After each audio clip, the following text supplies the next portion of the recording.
జగన్ అయితే చాలా క్లియర్గా ఉన్నాడు. ఏదైతే రేపటి నుంచి ఉద్యమ బాట పడుతూ ఉండటం ఒక ఎత్తు. అదే సందర్భంలో ఎప్పటికప్పుడు మీటింగులు అయ్యి ఏర్పాటు చేసుకున్నాడు. పార్టీ కార్యకర్తలకు గతంలో ఏనాడు 5 ఏళ్లలో అందుబాటులో లేడన్నటువంటి స్టేజ్ నుంచి వారంలో 3-4 రోజుల పాటు పార్టీ నాయకులతో నడుపుతున్నాడు. ఇక ప్రజా ఉద్యమాల బాట పడుతున్నాడు. ప్రభుత్వం మీద వ్యతిరేకత పెరిగింది, మీరందరూ ఎలర్ట్ అవ్వండి, జమిలి ఎన్నికలు కూడా సిద్ధమని మరొకసారి పిలుపునిచ్చారు. ఆయన ఏం మాట్లాడారు ఒకసారి విందాం. ఒకవైపునేమో మనం కడతా ఉన్న మెడికల్ కాలేజీలు అమ్ముతానంటాడు, మరోవైపున మనం కడతా ఉన్న పోర్టులు, ఎందుకు మీ రామాయపట్నం పోర్టు దశాబ్దాలుగా చూస్తూ ఉన్నాం. ఎవడన్నా పోర్టు కట్టాడా?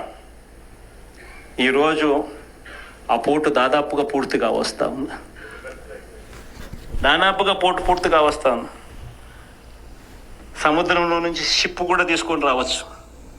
అప్పుడే మన ఎన్నికల అయిపోయే టయానికే ఒక బర్త అయిపోయింది.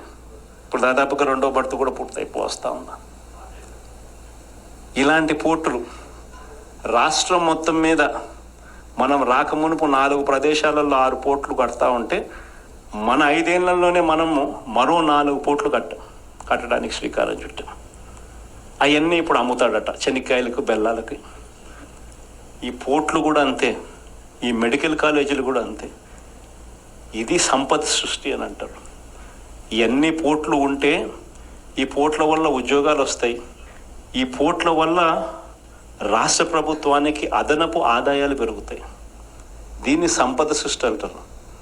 ఇదే పోర్టు ఈరోజు కట్టడానికి 4,000 కోట్లు అవుతుందని అనుకుంటే, ఇదే పోర్టు ఇంకొక 10 ఏళ్లలో ఇదే పోర్టు కట్టడానికి 4,000 కాదు, కావాల్సింది 10,000 కోట్లు కావాల్సి వస్తుంది. అందుకే దీనిని సంపద సృష్టి అని అంటారు. పద్ధతి ప్రకారం అమ్మే కార్యక్రమాలు పెట్టినాడు తన దగ్గర వాళ్ళకందరికీ కూడా. ఇవన్నీ కూడా జరుగుతూ ఉన్నాయి.